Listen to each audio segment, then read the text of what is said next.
বড়দিনের আনন্দে গা ভাসিয়েছেন রাজ্যবাসী। নবদ্বীপের চৈতন্য ধামেও একেবারে উপচে পড়া ভিড়। ফেরিঘাটে মানুষের তিল ধারণের জায়গা নেই। নবদ্বীপ থেকে সমগ্র চিত্র তুলে ধরেছেন আমাদের প্রতিনিধি গোপাল বিশ্বাস। 25শে ডিসেম্বর থেকে 1লা জানুয়ারি কার্যত উৎসবের আমেজে বঙ্গবাসী।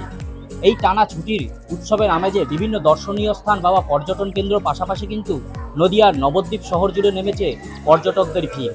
একাধারে নবদ্বীপকে ঘিরে যেমন পর্যটকদের ভিড় রয়েছে, গঙ্গার ওপারেও কিন্তু মায়াপুরকে ঘিরে কিন্তু পর্যটকদের ভিড় সমানতালে দেখা যাচ্ছে। সকাল থেকে কিন্তু লাখো লাখো পর্যটক নবদ্বীপ মায়াপুর ঘিরে কিন্তু এই যে ভিড় তা কিন্তু লক্ষ্য করা যাচ্ছে। এই মুহূর্তে আমরা দাঁড়িয়ে রয়েছি নবদ্বীপের মহাপ্রভু পাড়াস্থিত শ্রী শ্রী ধামেশ্বর মন্দিরে।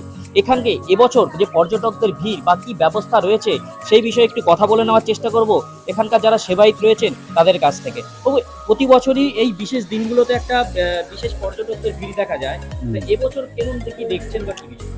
আমরা এবছর সবথেকে মনে হচ্ছে সবথেকে হাইয়েস্ট ভিড় হয়েছে, কারণ করোনার পর থেকে আমরা গতকাল থেকে দেখছি যেভাবে দর্শনার্থীদের ঢল নেমেছে নবদ্বীপ শহরে, সেটা মানে অকল্পনীয়। আর এই কথা মাথায় রেখে আমরা আমাদের মন্দিরের কিছু কিছু ব্যবস্থা নিয়েছি। যেটা সবথেকে বড় কথা হচ্ছে যে মন্দিরের যে স্বয়ংকর যতটা সম্ভব খোলা রাখার জন্য দুপুরবেলায়, কারণ আমি দেখেছি শীতকালে মানুষের ভিড়টা দুপুরবেলায় বেশি হয়।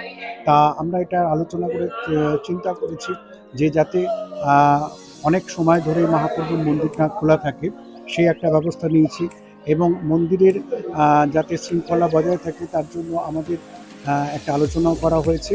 সেই আলোচনার মাধ্যমে মন্দিরে যা দর্শনার্থী আসবে তাদের কোনো অসুবিধা যাতে না হয় এবং কোনো শৃঙ্খলা ভঙ্গ না হয় সেদিকেও আমরা ভীষণভাবে সচেতন হয়ে রয়েছি। একদমই, কিন্তু মন্দির কর্তৃপক্ষ কিন্তু যেমনটা জানালেন যে বিগত বছরগুলো থেকে কিন্তু এবছরে যে ভক্তদের যে ভিড়, সেই ভক্তদের ভিড়টা কিন্তু যথেষ্ট লক্ষ্য করা যাচ্ছে।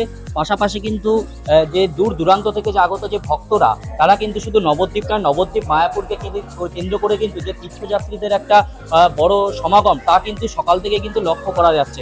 আমি একটু এখানকার দর্শনার্থী যারা এসেছেন তাদের সাথে একটু কথা বলে নেওয়ার চেষ্টা করবো। কোথা থেকে এসছেন? আমি নদিয়া তেহট্ট থেকে।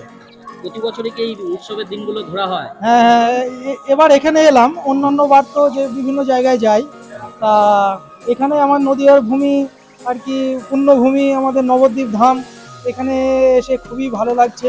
একদমই, কিন্তু সকলেই কিন্তু চাইছে যে এই উৎসবের দিন অর্থাৎ এই ছুটির দিনটা কিন্তু নিজের মতন করে কাটাতে, সেটা যে পাহাড় হোক, ঝর্ণা হোক, বা যে ঈশ্বরের পীঠস্থান তথা ঈশ্বরের আরাধ্য দেবতার কাছে এসে কিন্তু তাদের যে মনোবাসনা পূর্ণ করা বা ঈশ্বরের দর্শন পেয়ে যে আশিস পাওয়া, সেটার দিকে কিন্তু সিংহভাগ মানুষই কিন্তু ঝুঁকছে বলেই মত ওয়াকিবল মহল। আমি একটু ভিডিও জার্নালিস্টকে দেখাতে বলবো এবছর অর্থাৎ আজকের এই বিশেষ দিনে যে শ্রীমান মহাপ্রভুর যে সাজ, সেই যে বেশ, সেই বেশটাকে একটু দেখানোর কথা বলবো।